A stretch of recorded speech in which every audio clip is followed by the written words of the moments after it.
Hey folks, I'm going to run through what it is to change your water pump in your 2005 Dodge Dakota. Okay, as you can see, everything's put back together, but I'm going to run through you the steps that you're going to need in order to successfully remove and replace your water pump and your thermostat. Because if you're going to take your water pump off, you might as well replace your thermostat while everything's out. First thing you want to do is drain your antifreeze from your radiator. And if you never worked on a vehicle before, it's actually quite simple. Underneath of your vehicle there's a petcock, and you can't see it from here, but I'm going to show you where it's at. Don't get dizzy by looking at the camera. You come underneath your vehicle, which we are right now, and that is your petcock to drain your radiator. All you do is you unscrew it, lefty, loosey, righty, tighty. Okay? Bring that out and you drain your antifreeze. Don't forget to put a bucket on here. Okay? After you drain your antifreeze, okay, what you want to do is get back up on your own 2 feet. You want to start removing these fasteners. Now, cut them off. Okay, you want to pry them up with a screwdriver, okay, or something flat, and just snap them off. I'm going to tell you where you can get these at either AutoZone or Advanced Auto. Hold on one second.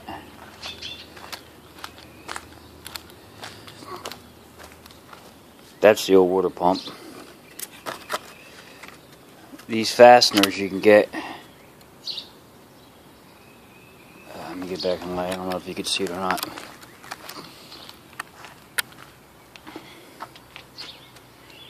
You got that part number?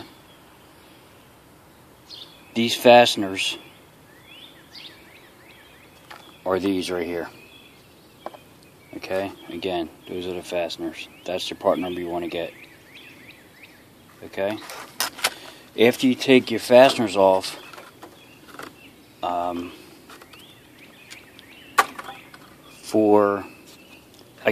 I don't know what this is. You can probably look it up and see what it is. This is what you're taking off, and all this is a cover. That's it. That's all it is. Then this big thing right here, which is your fan guard. Okay, it's very quite simple to take off. It even says top. So when you put it back on, you know how to do it. Underneath of here is bolts. You see that, folks? That's it. There's one bolt there, okay, and one bolt here. You got to take this guard off in order to get to your fan and your clutch. Okay, in order to take that bolt off. Looks complicated. It's not as hard as it looks. Just bear with me. When you take these 2 bolts off, okay, alright, you want to lift up and you want to finagle it. Trust me, it comes out. When we first started taking this out, we were like, we can't take this out because it goes all the way around. But don't yank it out. Don't pry it out. It comes out. Just finagle it. It goes around the fan and it comes out. There's a lip down here which may help you out. I gotta get back underneath the truck again. Someone help me out doing this. I want to just pass on information that could help you.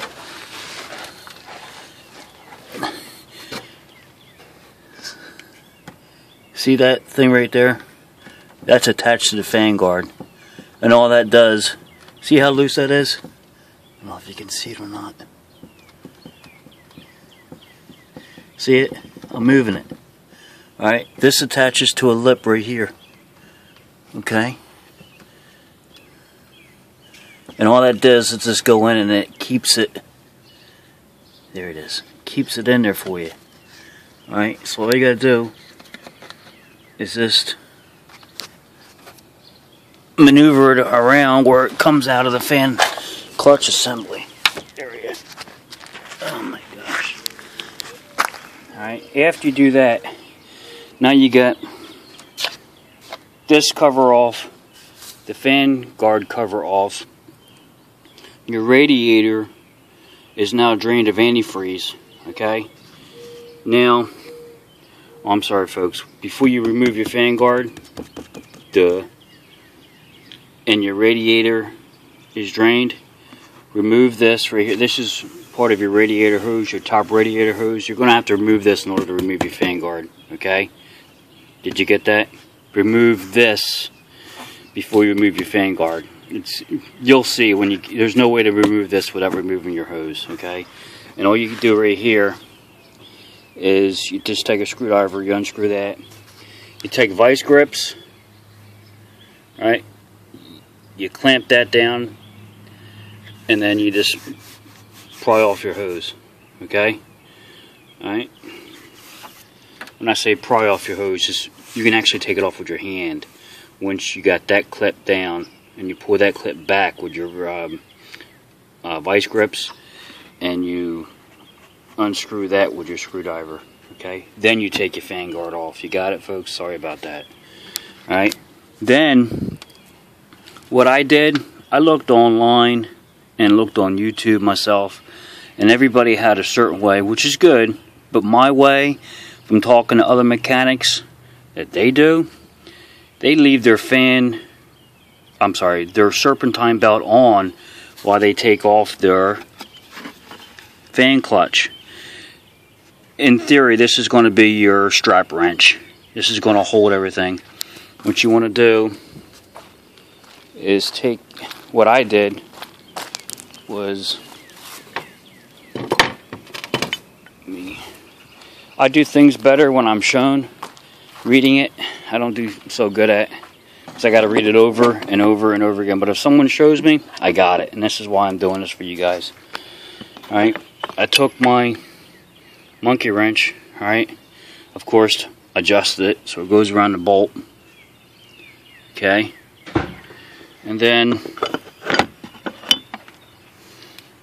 I held, it's nice to have someone helping you out, I held one fan blade, okay, while that monkey wrench is on that bolt. I love you too, buddy. And it goes left, okay? You just tap it.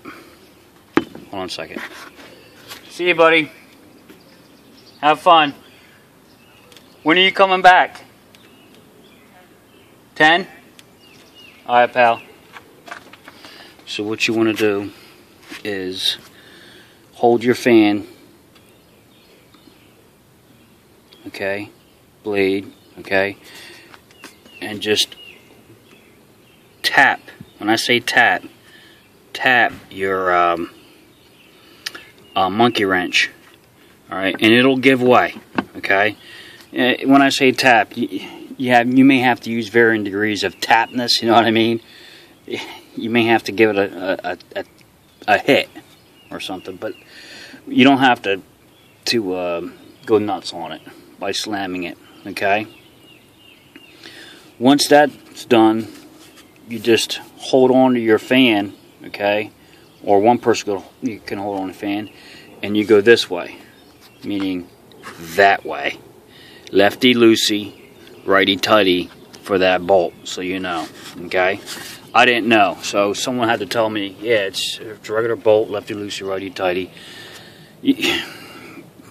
I don't know if you understand what I'm saying. If you're facing a vehicle, you don't know if it goes left or right, or if you're standing behind the vehicle, you know, which way does it go?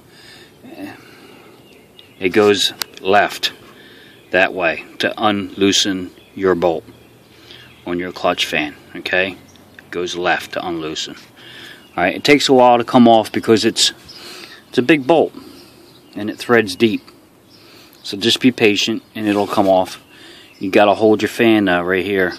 And again, I left my serpentine belt. This will, of course, eventually come off. It has to come off, okay? Alright, now, you got your clutch fan off. Now what you do is do yourself a favor, take a snapshot of your serpentine belt so you know how it goes back on when you reassemble your equipment, okay? Or make a diagram. My son helped me out tremendously. My father-in-law helped me out tremendously.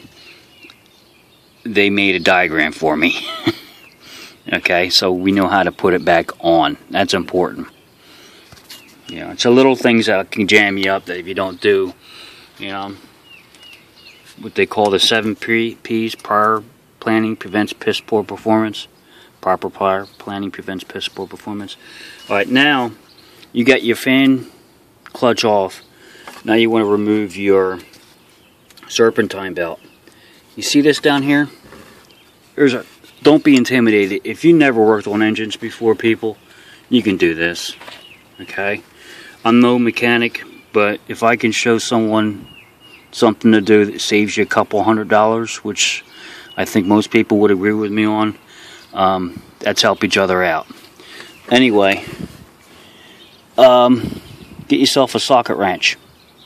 Put an extension on it. You see this down here? I don't know if you can see it or not. Right there. That is your belt tensioner. Only thing you do, people, is that you put your belt tensioner on that, your socket, and you turn it. And what that does is that alleviates the pressure. That actually moves forward. You take your, again, this is off, everything's off. Your radiator hose is off. Your clutch fan cover is off. So you got plenty of room in here. You'll have, all this will be gone, okay? You can actually change that and put that back on with all this stuff here, okay? So, because that's what you do. A lot of times you have to replace your serpentine belt, and you know, all this will be on and you got to just replace it. Just know how it goes back on, okay? You usually have diagrams. Here they don't, you know, on this truck. They probably did, but it probably came off, okay? But you put your ratchet, I forget, I don't know if it's a 10 millimeter or not, but use common sense, you could tell which socket's going to fit that, okay? And I believe it goes that way. Alright, you'll know which way it goes, okay? Because it doesn't take much to actually reduce the tension on the belt tensioner. When that happens, this is loose. You'll see it. You can just take it right off, okay? When you take it off, if it's old, this is new, so I put this back on. I've had this belt probably about 6 months, so I put it back on. It's still good. But if it's old, 26 bucks at your auto parts store, it's worth it, okay? Now your belt is off, okay? Now your fan clutch is also off because we just talked about removing that. Do something that my father-in-law told me to do. Check your pulleys, okay? I did have to replace the idle pulley, which is right here, okay? And that part that I got, just to let you know, now I got this from online. Mainly bought this online. This was the old pulley, and all it is it's called an idle pulley, an idler pulley. I'm sorry. What this does, this moves around. It does not connect to anything. And this is the part number. Little part fell out. That's the part number.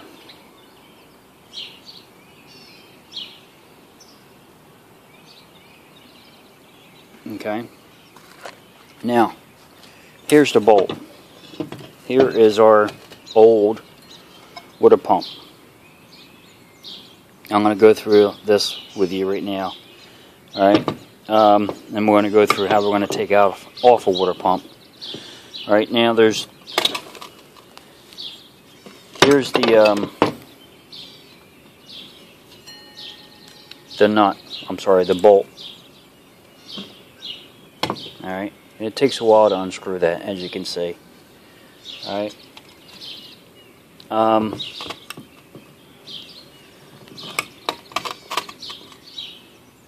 That's what it looks like from the front.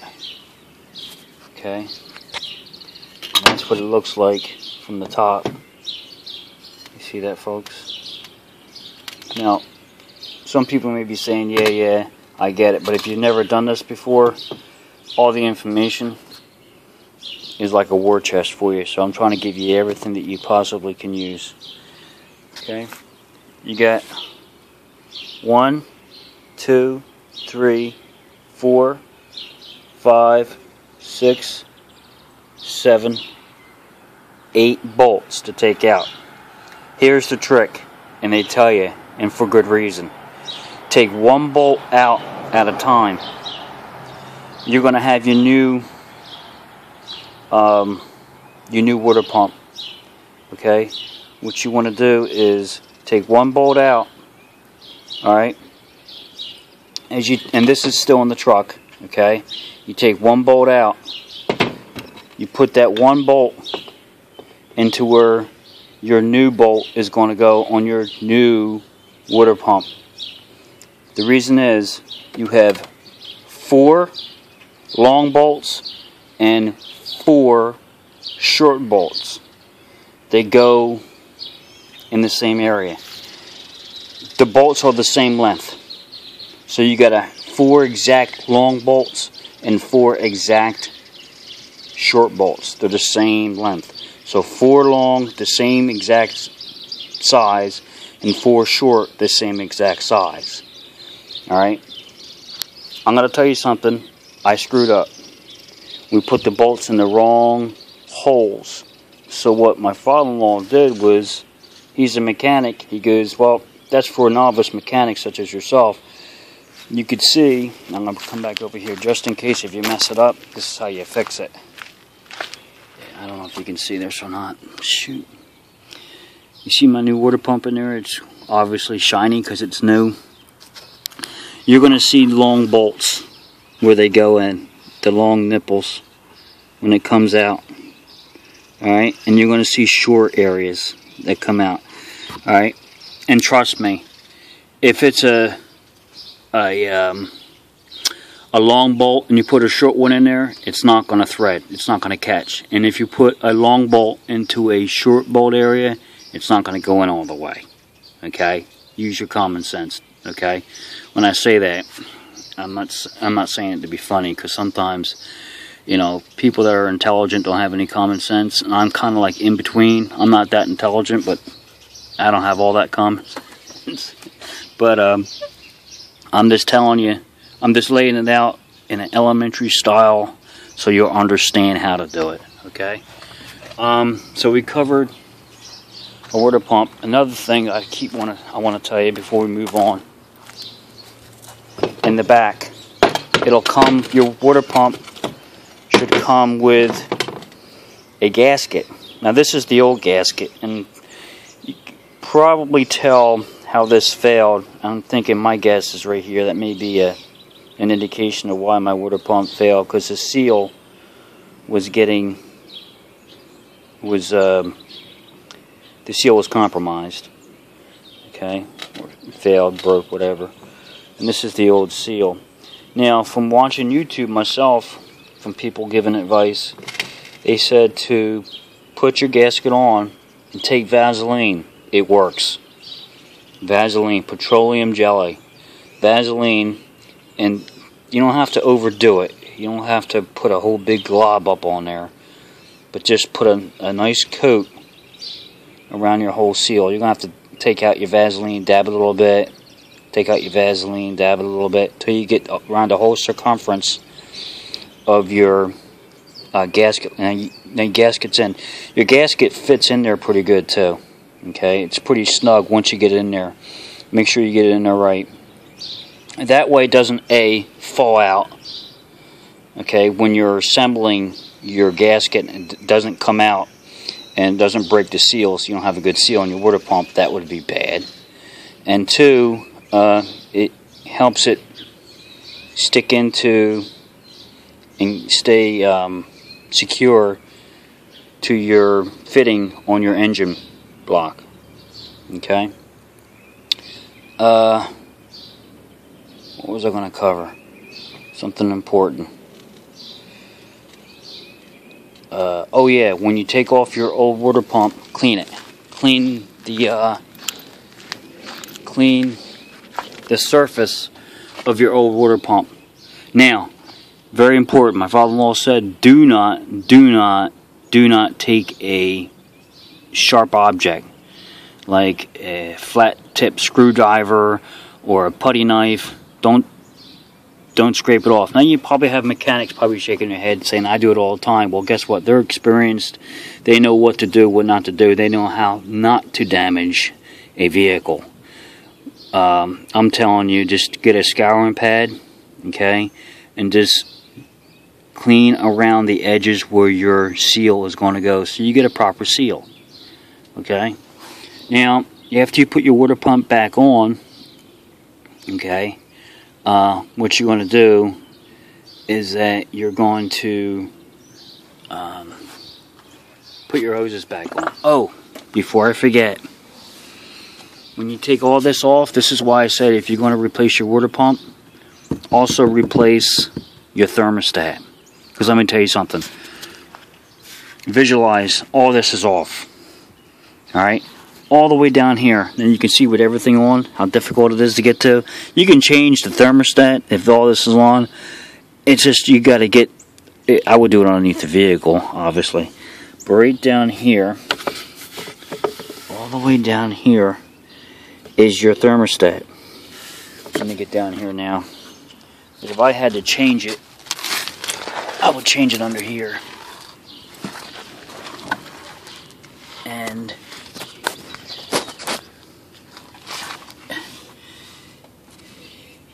you see that right? I'll show you. I'll point to it. Right here? That's your thermostat. 2 bolts. One up top, you can see the first one. I'm sorry, one on the bottom and one up top. Your thermostat is right in there. It literally pops out and pops in. Now, when you pop it out, when you remove it, okay, before you remove the thermostat from that housing, look which way it's going, okay, and put your new one in the same way. My father-in-law told me a lot of people, him working on cars, people would come in and he'd have to, you know, people would put the thermostat in the wrong way and they don't understand why their cars are overheating because your thermostat's in the wrong way. So make sure you know which way your thermostat is when you remove it from that housing and put your thermostat in the right way. That's the hardest part about changing a thermostat in these vehicles. That's it. It's very... I'm surprised how simple it was. I'm still scared about it because it was so daggone simple. Okay? So, if you're going to change your water pump, change your thermostat. It's that easy. Okay?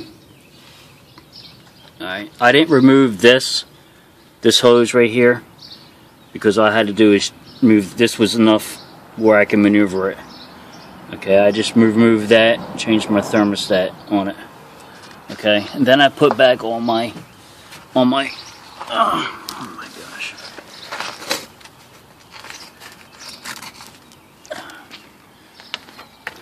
And then what I did when I put my water pump back on, screwed that in. I did use some people may say what, but I did use anti-seize, just a little bit on each bolt, and I screwed them in by hand. Alright, that's important. Don't go rationing in, okay? I screwed them in by hand, okay? Until they were all flush, okay? And they were all equal, okay? So nothing was bent, and it came, technically what you want to do is put your water, say this is your water pump. You want to screw it in by hand, each bolt, so it's flush to the block. It's not catty corner or whatever, it's flush to the block. So screw it in by hand till you get it flush to your engine, okay? And then take your ratchet set, okay, and go around, okay. When I say go around, take your ratchet, put it in one bolt, turn it a little bit. You're not going for tight, okay. Alright, turn a little bit, then take it out, then go to your next bolt, turn it a little bit, then take it out, then go to your next bolt, turn a little bit. You keep doing that till you go around till you get to tight. And you'll know when that one's tight, then you stop, then you go around the next one, it's tight. You just keep doing that till they tighten up. You just go around. You don't take one bolt and ratchet it till it's tight and then go to the next one, ratchet it to it. Don't do that, okay? Take it, one bolt, ratchet, one ratchet, then take it out, next bolt, ratchet, take it out, and you just keep going around till they all tighten up. And then you'll, if you talk to mechanics, which I have, they told me, you know what, you'll get the feel what's tight and what's not tight. I kind of looked at him like, what? He says, no, you'll get the feel what's tight and what's not tight. You know, you'll know what's over tight and what's not too tight. You'll get that line, that's just way too tight. I mean, you'll know to loosen up a little bit, or you'll know that's way too loose, that something may break there. But anyway, just follow that advice if you can understand what I'm talking about. Hopefully you do. Now after you do that, what you're going to do is that you're going to put your clutch fan back on. And I did. I put a little bit of anti-seize on the bolt. Alright, and again, a little bit. That stuff goes a long way. So I put a little bit on the bolt. Okay, and I screwed it on. Okay, and I got a, just so you know, my father-in-law gave me this. And I'm sorry going back and forth on you, but if I can save you a couple $100, I got that. Okay, and that is a 1 1/2. Let me get out of the sun so you can see it. I can't see it. I don't know if you can.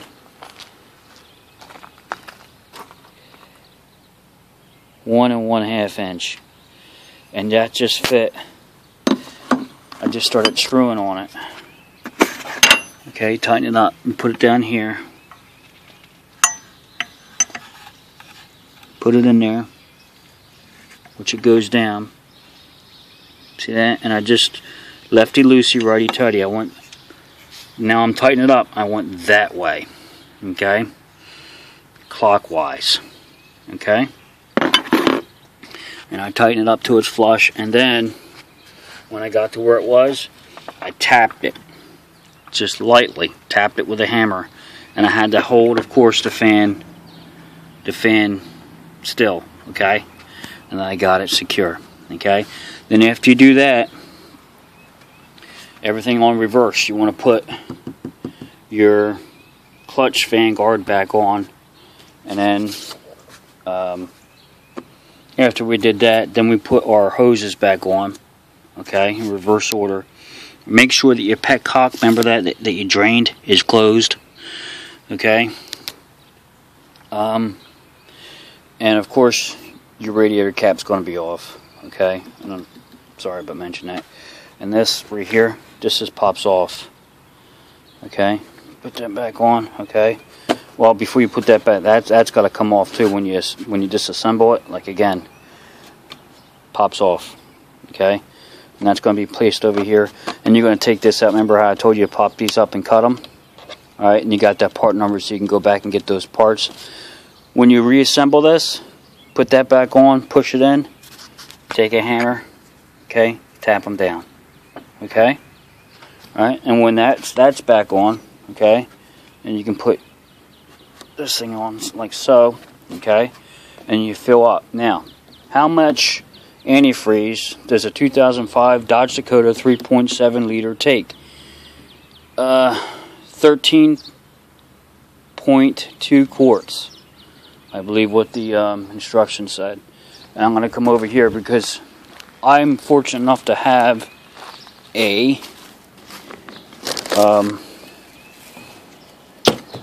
2005 Dodge Dakota manual, and I'm going to give you guys, who some people would say I don't have it or I lost it, misplaced it. Well, guess what?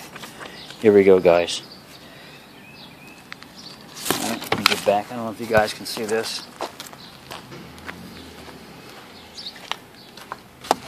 See this right here?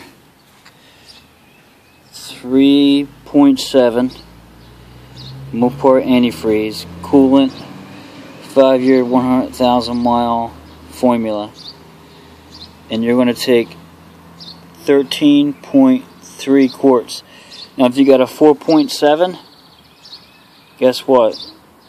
It's the same damn thing. If you got a 4.7 Mopar formula, same thing. 4.7, from a 3.7, 4.7, same thing. Okay, 13.3 quarts of antifreeze that you're going to take. All right. Now, when you put your antifreeze in, okay, put your antifreeze in till it stops. Okay. Have yourself a funnel. Okay.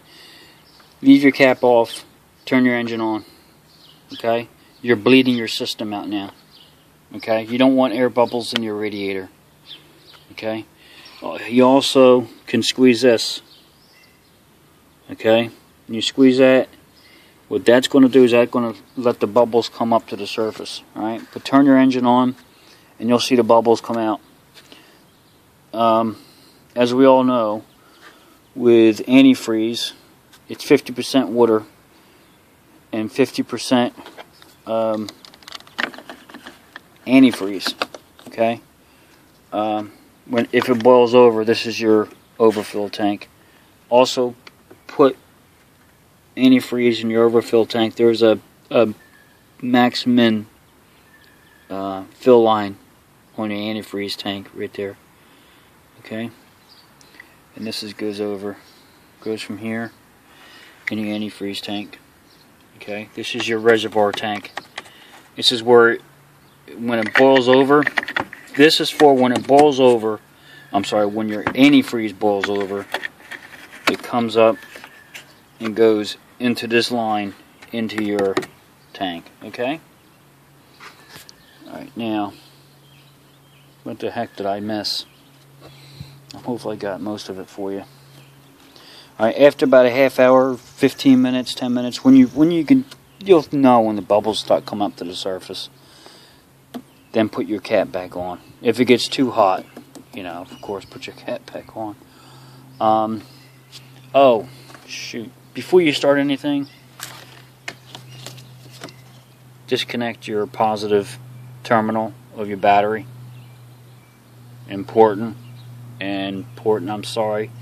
I failed to mention it to you, but if you're still listening to the video, hopefully you got that. Okay. Put your, take that back off, and of course, reconnect your battery terminal. Let me see.